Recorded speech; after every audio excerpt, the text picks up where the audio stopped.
بعد 7 سنوات من الجفاف، الأمطار والثلوج تعيد الأمل من جديد. تساقطات مهمة تعم عدة مناطق، تبشر بالخروج من وضعية الجفاف وتفتح صفحة جديدة للأرض، للفلاحة ولمستقبل الماء في بلادنا. واد أدور لا زال يزود سد الوحدة بخيرات ربي. شوف ما شاء الله. كما ترون، واد في طريق سد الوحدة عاد ممتلئا بالمياه. ما شاء الله ما شاء الله. سد مولاي يوسف من أقرب نقطة.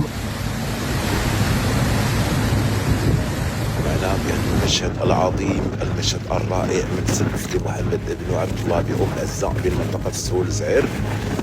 كما كتشاهدوا كاينين الناس في الأسفل لأن الساقية طلعت فاضت، لأن السد عمر 100%.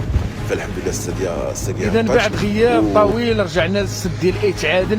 هذا خوتي راه السد الصغير، طبعا غنطلعوا ونشوفوا السد الكبير. شوفوا تبارك احنا الاخوان وصلنا للسد الكبير، سد ايت عادل، براج ايت عادل ولا سد مولاي يوسف. اللهم بارك.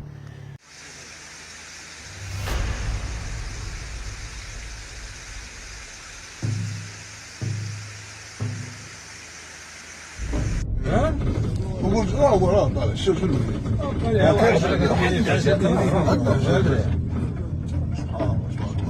واحد